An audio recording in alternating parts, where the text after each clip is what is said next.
to Suits and Sneakers, a series featuring sage advice and candid conversations with seasoned leaders from diverse backgrounds and styles. I'm your host, Carrie Tuttle. With my guests, we deep dive into the areas of team engagement, motivation, and effective performance management. Get ready to be inspired and transform your approach to leadership. Please like, subscribe, or follow to be notified when episodes are released.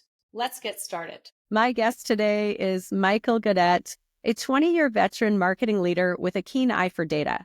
He's held roles in digital marketing and media, analytics, director roles, head of performance marketing, and even served in several instructor roles. He's held leadership roles with brands like Getty Images, Swoop Airline, Benevity, and Neo Financial.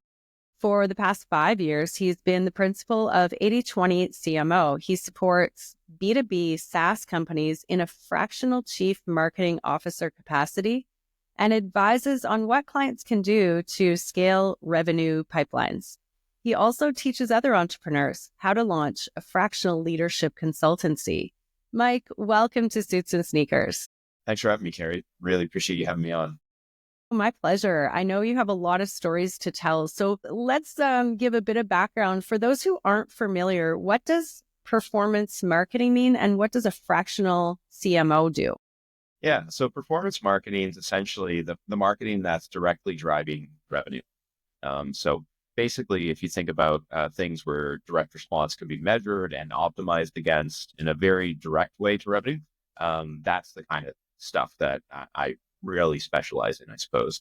And when you're thinking about a chief marketing officer, basically, fractional chief marketing officer is the same as a chief marketing officer. It's just they serve a number of companies. I myself work with 2 companies. Some people have different models and they work with more. But basically, the way that I do it is that I see my role as being pretty much, in-house with those companies. And consultant's almost like a bit of a dirty word to me. I want to be on their Slack. I want to be, have an email with them. I want to be part of the periodic calls that occur, all that sort of stuff. I want to be really ingrained with the team. So, so it's a microcosm kind of journey about to launch chief marketing officer. Awesome. Okay. And I know the fractional space is definitely growing these days, but you're right. The definition of what fractional means is very different depending on who you're talking to. So from a marketing perspective, and you talked about performance marketing, what are those key important marketing metrics that people should measure? Well, I mean, I serve primarily B2B SaaS companies or software as a service companies. Marketers, we have to check ourselves in terms of acronyms. So I'll try to explain that. And don't be afraid to poke me if I forget, Okay. Carrie. But I mean, for what I do in the companies that I'm working with, what they care about most is, getting to closed won annual recurring revenue or monthly recurring revenue, depending on the business model that they're operating within.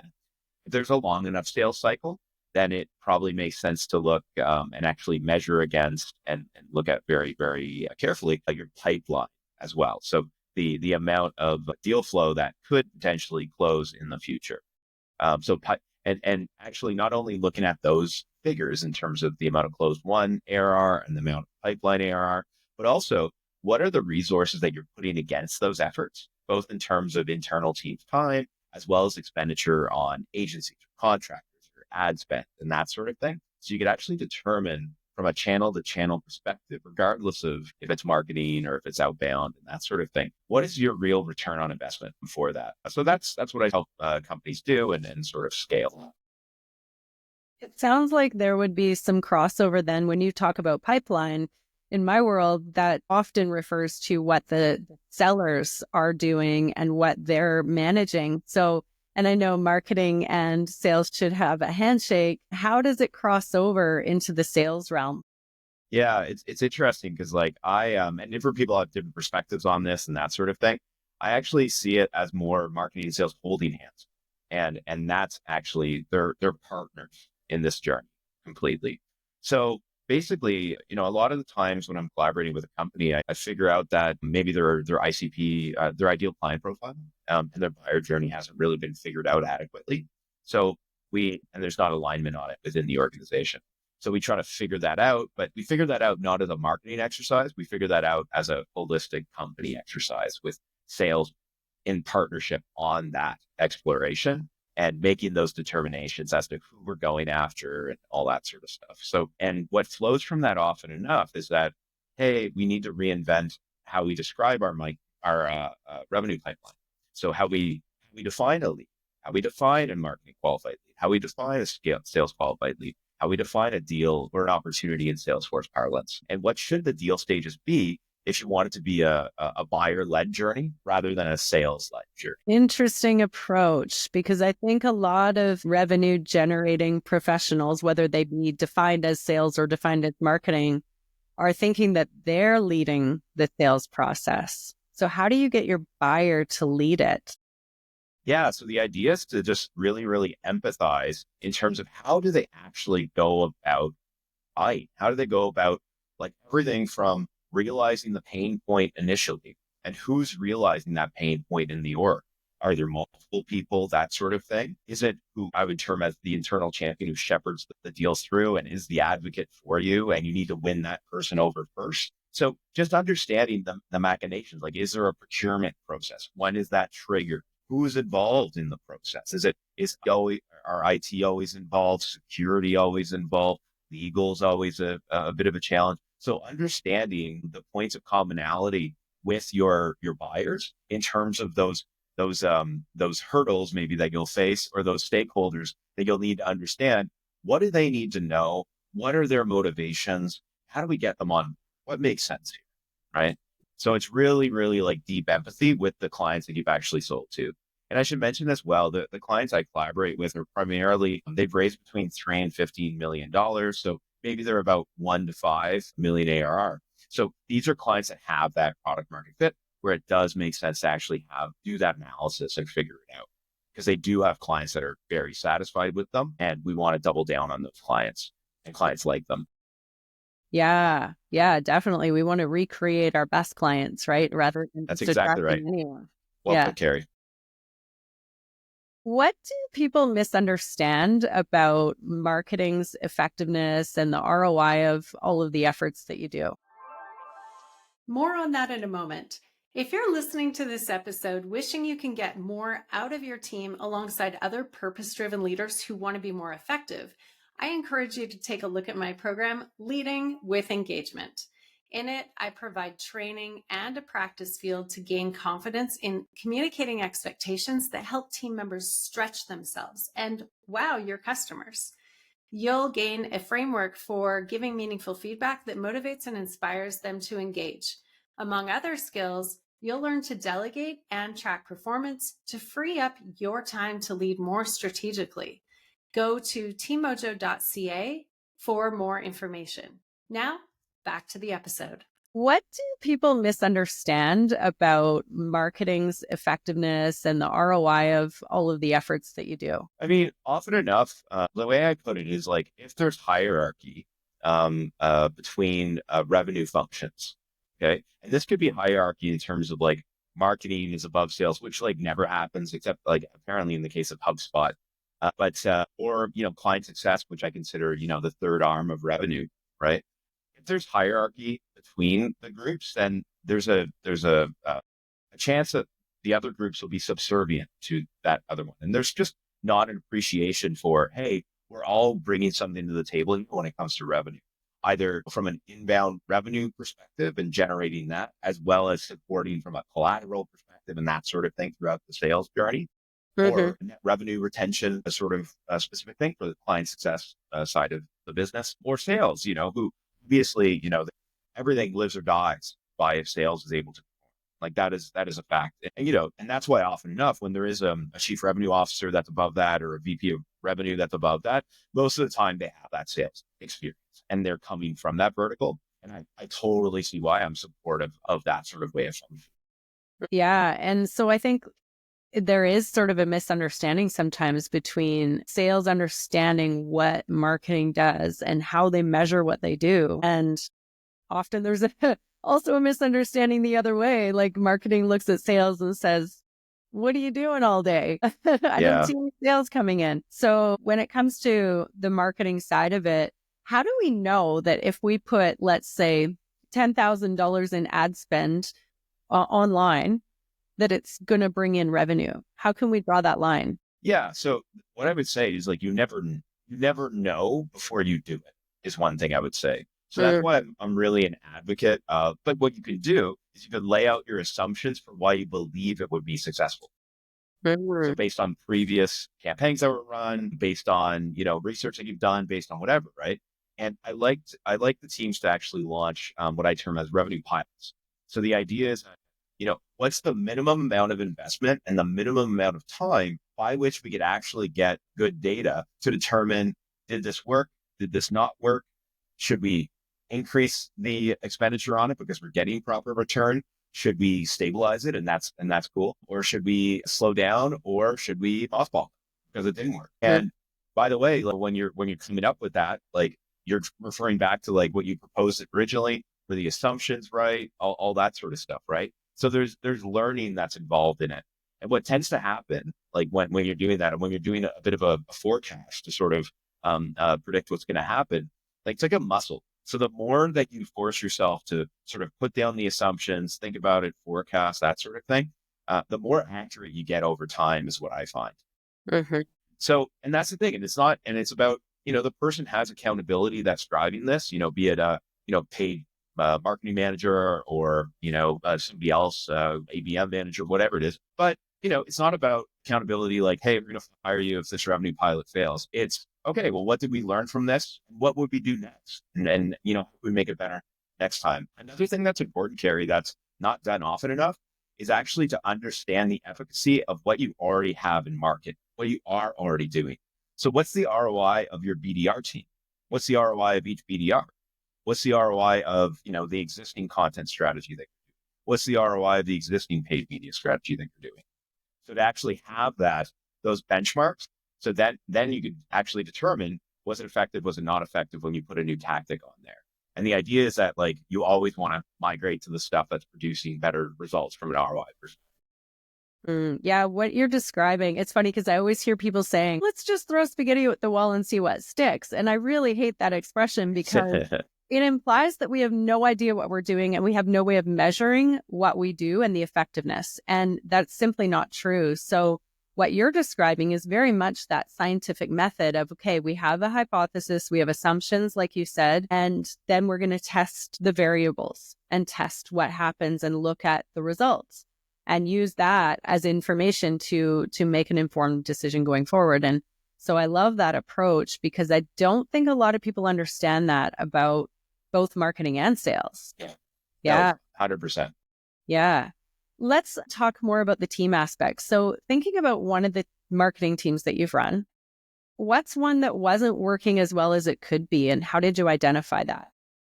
Yeah. So, I won't be explicit in terms of company names or individuals or that sort of thing. I don't think that's fair. And I think people are going to get the lesson or the point regardless. But basically, there's one team that I actually, and it was a team of one at the time that I was meant to absorb into my team, which was a larger team, that sort of thing. And basically, this individual wasn't performing. Okay, so basically they're well below their targets, and also like they weren't thrilled about the job. Not only did they not succeed in the job so far, they weren't thrilled about it. But when I spoke to the individual to sort of understand more and get to know his background a little bit and that sort of thing, what he had mentioned is just like, he didn't really have any mentorship, and this was his first job out of essentially did undergrad and grad school. His first job out of grad school.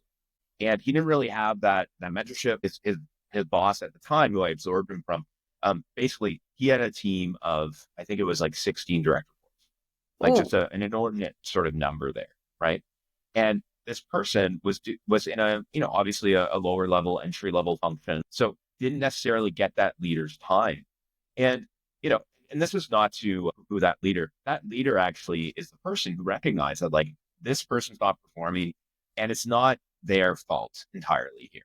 Like some of it's bad habits, that sort of thing. But I'm not there for that person. I don't have time to be there for that person.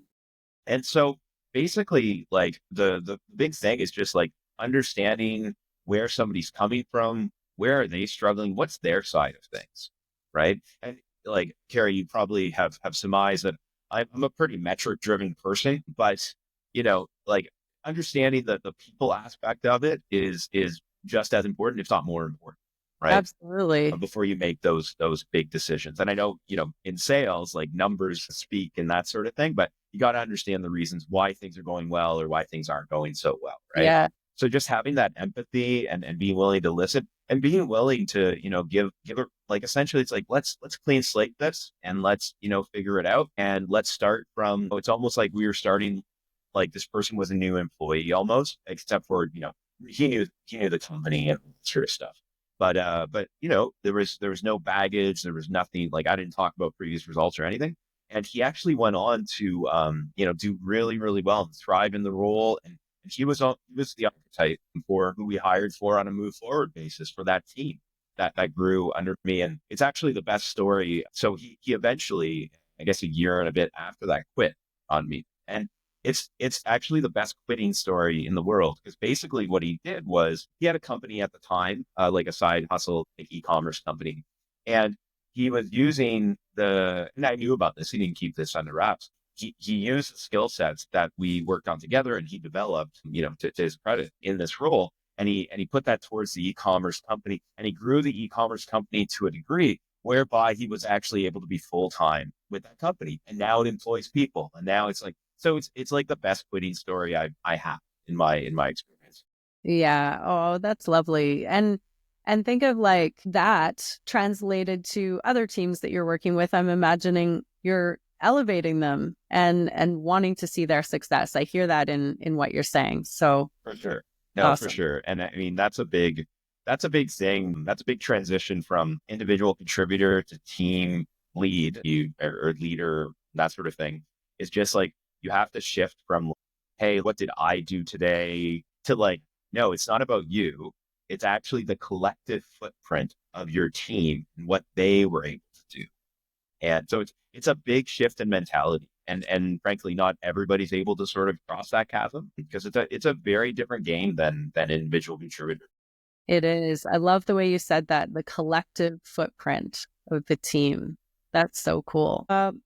How would people describe your leadership style? I think that people would describe it as, I'd say, well, I know they're going to say direct. I'm a very direct person, but hopefully they would say that, with empathy as well. Right. So there's actually a book that I read a few times. I really like, called Fierce Conversations. I don't know if it's been brought up before on this podcast, but Fierce Conversations. Yeah. Okay. Yeah, we'll share that in the show notes. I love that. And so basically, when I was first starting out as a leader and that sort of thing at a marketing agency, I would find that the style that I had, I was direct, but I was also passionate. I'm very passionate about what I do and that sort of thing, right? And for certain people, that could be off-putting. That could be that they hold back and that sort of thing, right? So basically, what Fierce Conversations talks about is that idea of, like, taking emotion out of things, even if the emotion's not like, anger, it's actually just excitement for me and that kind of thing, could make people more reserved. So the idea of just like, being very even in the approach and the feedback that you offer and that sort of thing. And this doesn't mean not being direct. This is still being direct, but it's being direct, in a nice way that's not going to be off-putting for people. Right. And so, I mean, that's a big thing. And then, the other thing too, and this is another book that, I go to, called The Coaching Habit. I don't know if you've heard of that one. I love that book. Okay, cool. One of my favorites. Yeah. Cool. So, I mean, that idea of, because, often I'm a very solutions oriented person, but when you're a leader, you can't have that hat on at all times. And what I mean by that is, if you tell somebody the solution, then they haven't figured it out. They haven't worked that muscle. So next time, guess what? They're going to have to come to you again, and that sort of thing. Right. So, you don't want to give them the answer, and the answer that you have in your head might not be the right answer. Right. Because you have a specific vantage point, like as a leader, whereby it's like, yeah, maybe you see things in a more macro way. You have a bit more experience, let's say, and that sort of thing. But the person that you're actually having the conversation with is more in the weeds than you are. If they're not, you're doing something wrong as a leader, I would argue. unless somebody's on a performance improvement plan and you need to sort of really dig in there. But basically, the idea of coaching habit is basically you ask questions, non-leading questions, and you sort of elucidate, what are the assumptions that this person has, and asking them about what they think the solution could be. Or if they're not sure, what could the solutions be, the different ones? And why would this one be good? Why would this one be bad? And like that sort of thing, right? And if you're doing it well, it kind of feels like you're a Jedi, like, you know what I mean? In the sense of like, you're sort of getting people to like this place of, I don't know, understanding or enlightenment if you do it really, really well. Mm-hmm. Sometimes it can be infuriating because maybe like, you just had a standstill, or maybe you have a solution that's top of mind. But even if you have a solution, the idea of saying to them like, hey, I think I have something that might be a solution. Can I run it by you? Like, imagine that instead of saying like, this is what you should do. Yeah. One of the fundamental principles in emotional intelligence is actually self-management. So as a leader, we need to have a lot of self-management to say, okay, I think in most situations, I think I know the outcome, or I might know the outcome. So, but I'm going to park that for right now. And I'm going to ask my team, what do you think? And then they'll probably come up with not only the thing you thought of, but a whole bunch of other amazing ideas that you can put together a complete solution that's the better than one part. Well, and they're working the muscle, right? Yeah. So like, in the course that I teach, the fractional leadership course, like, we have a lot of time to sort of go over and critique people's plans and all that sort of stuff, right?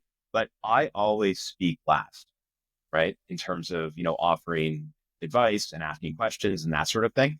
Everybody else in the cohort goes first in terms of asking questions, stating comments, that sort of thing, because they're playing with the content, they're learning, and they bring up great things that I wouldn't have thought of myself, right? And oftentimes, it gets to me and I'm like, you've addressed everything that was in my mind, because, these are, call it 5-6 smart people.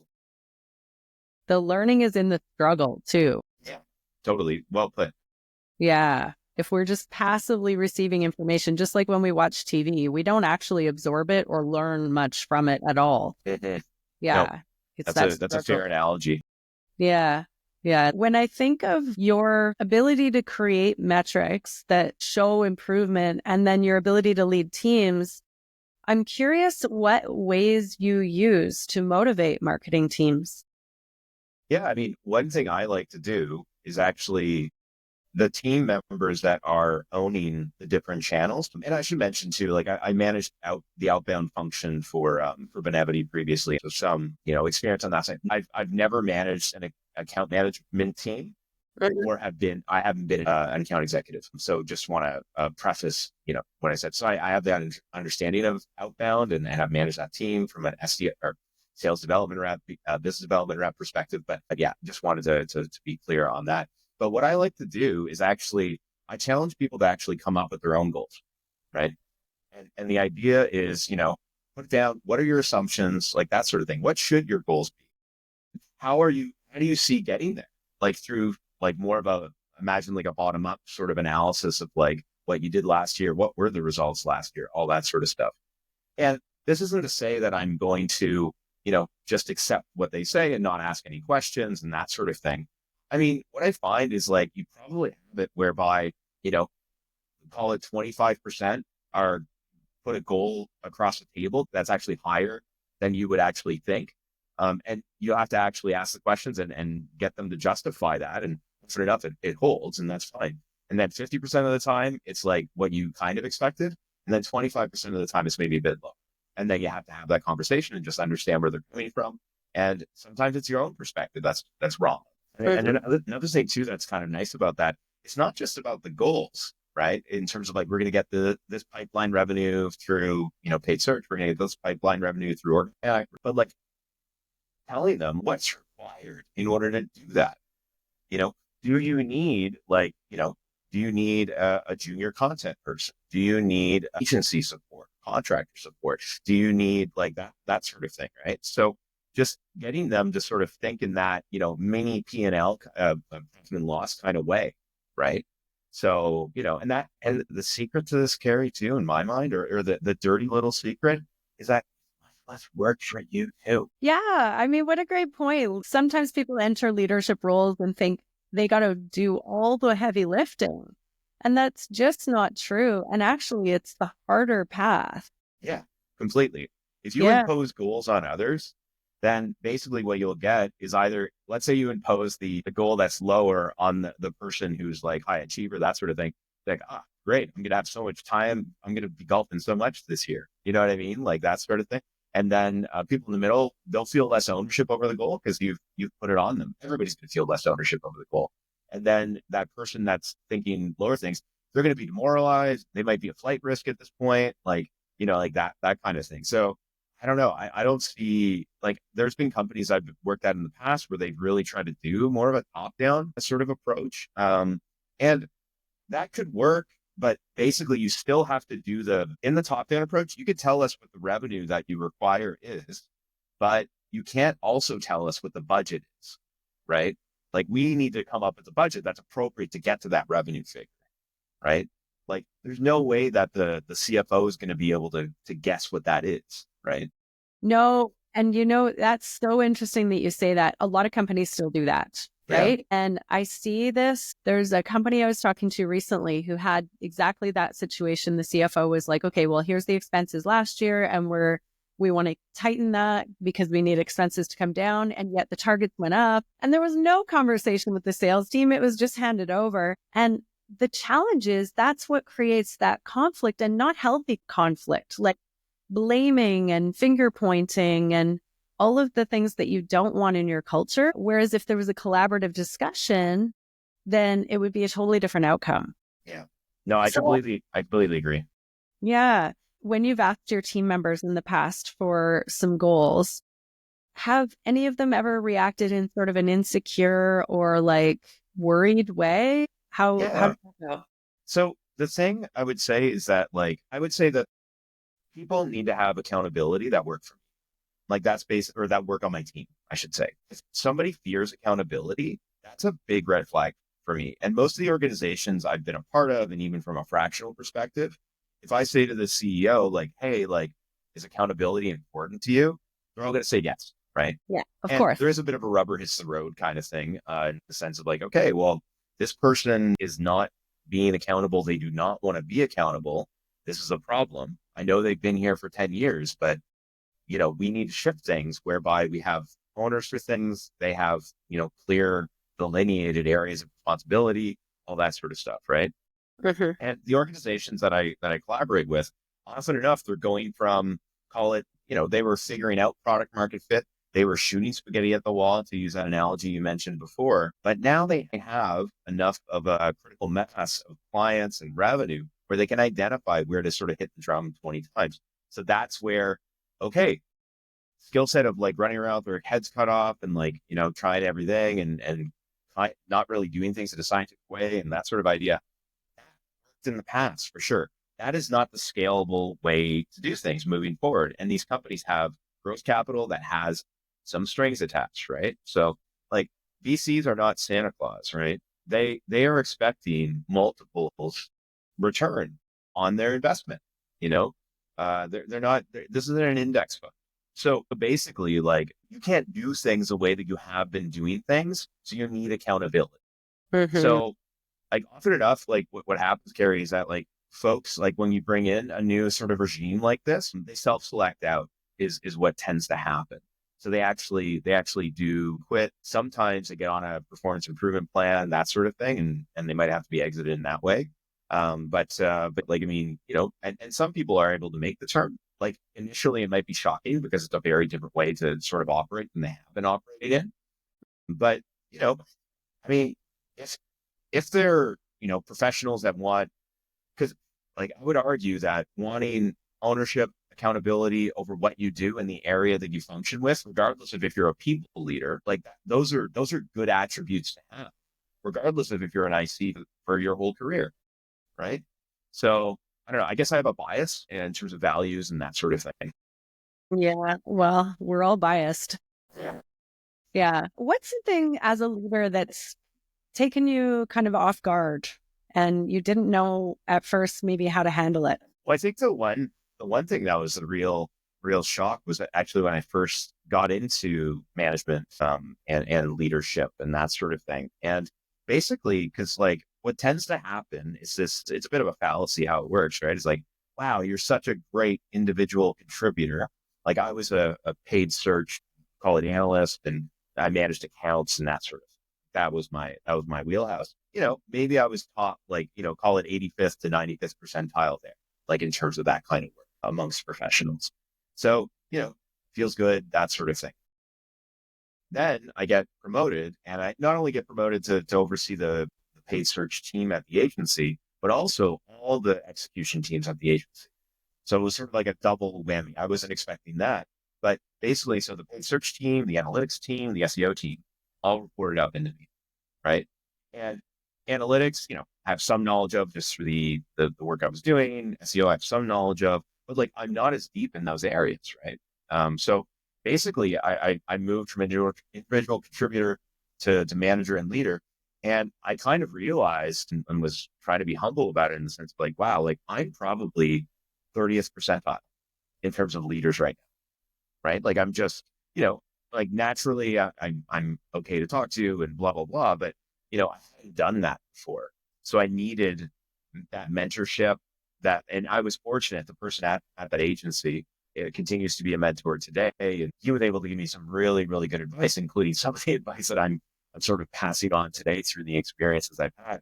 But the idea of like, you need to realize that this is a completely different game. This is, each, like, if you're an individual contributor, you're managing maybe, call it a big project of some kind, like, paid search, you're trying to maximize the, pipeline revenue, you're trying to maximize that and get a good return, right? So that's a big project. But with management of people, each person is like a massive project, right?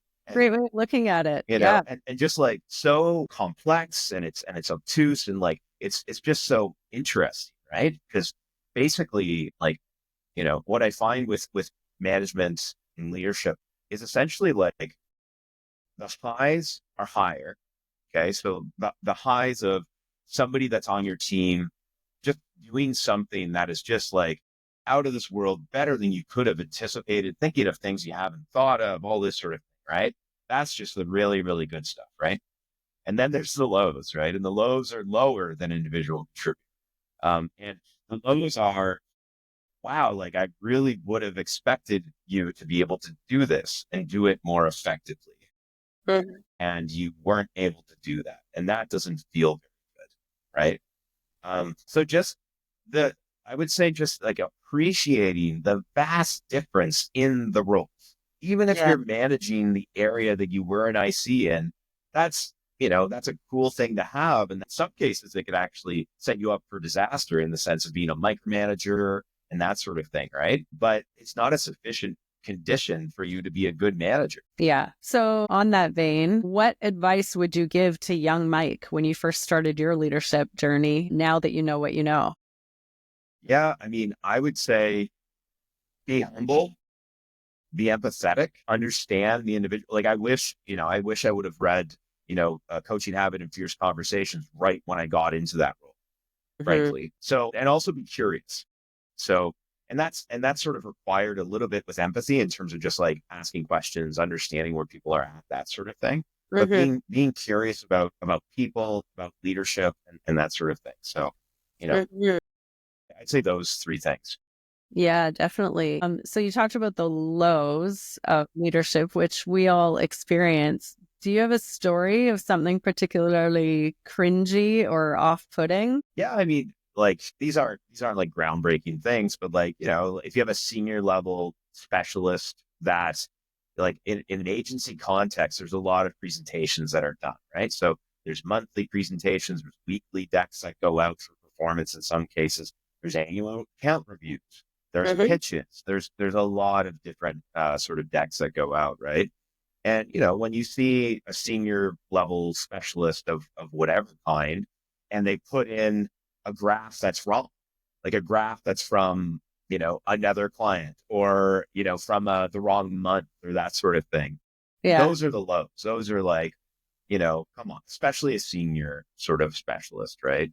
Where it's just Yeah. like, It's come on, like, embarrassing. because the thing is, like, if you have those errors, like, it screws up the whole unit economics of the business, right? Because it was like, okay, so I can't trust, this senior paid search person to do good work the first time, and everybody needs to read what they do and check what they do. That's going to add a lot of load onto the team, right? So we can't afford to do that.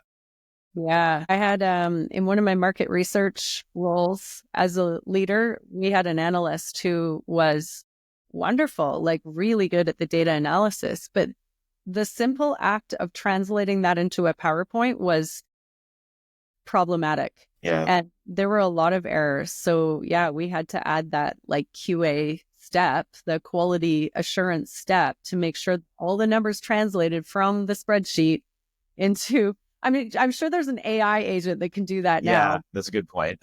but we had to quality check everything. And Well, yeah, that's challenging. and it goes back to, like, I mean, I think about, what's the expectations for the roles here? And another thing, in terms of like goal setting, this sort of thing is, time to time, you need to revisit what the job description kind of looks like, and should it be evolving? Is it Yeah. suitable for the person? Like that sort of thing. And, if you read this person's job description, maybe they're meant to be a data guru and they're not meant to be conveying it into words. And maybe that's sufficient. And maybe there's enough work for that person to sort of do that side of the business and not do the other side. And in Yeah. some cases, it might not even be worth the effort, in the sense of, like, let's say English is hard for them or something like that. It might not be worth that effort, or it might be a training opportunity as well. Yeah. Oh, wait. Tell me about something you're really proud of with maybe one of the companies that you worked with. Something that I'm really proud of. It's so funny, Carrie, because honestly, it's the kind of thing where, like, the the glory, the success, like all that sort of stuff. When you're a manager and when you're a leader, I would argue that it's all meant to be indirect. And what I mean by this is essentially, like, it's not the achievements that I've done. It's the achievements that my team has done, right? And collectively they make up my, organizational weight, or my footprint, as I sort of said earlier, right? So Mhm. it's funny. It's hard for me to come up with one. I mean, the idea is, like I'm responsible for, let's say if it was at Benevity or whatever, inbound pipeline generation. And did that go well? Yeah, it went well. We managed to do that. We managed to, do it efficiently. So we had great agency partners as well. On my KPI that I'm, like, ultimately responsible for, yeah, that went up, and I'm very proud of that. But the thing I'm most proud of is actually, like, when I look at my team, or my teams that existed, in all the different organizations, for the most part, like, seeing them thrive, that's what makes me proud. Is, like, they've gone off and they've done, like, just incredible things. It's really, really, really cool to see all the different things that folks have done. Founding these, become senior leaders in their own rights, become like world-class ICs, like, all this kind of stuff. So, to be part of that journey, I mean, I guess that's what I'm most proud of. Yeah, yeah, that's awesome. What are you working on now that you'd like people to know about? Well, I guess most relevant, I have that fractional leadership course that we were talking about before. The Sure. next cohort is limited to 10 individuals, just FYI. So, want to keep it nice and tight. But launches on January 24th. And folks can, on LinkedIn, shoot me a note if they want more information. Yeah, I'm happy to put the link in the show notes as well. Great. Yeah. Thanks for that. Appreciate that, Yeah, Carrie. no, I think it's a valuable service. A lot of people like the idea of fractional, and I've launched into that arena myself, but how valuable would it have been to have somebody who's already walked in that path to explain, here's what you have to do, here's what will set you up for success. And also, here's where I screwed up, and Yeah, here's where you don't have to make the same mistake. yeah, You can sort of go past that. yeah. So yeah, Yeah, we all like to learn from others' mistakes. That shortcuts our path. So for sure. definitely. Well, thank you so much for being here, Mike. I really appreciate everything you shared. No worries. Well, thanks so much for having me, Carrie. Really enjoyed the conversation. We're glad you joined us for Suits and Sneakers. If you want to be an expert guest, look for the link in the show notes. Don't forget to follow or subscribe to be notified of future episodes.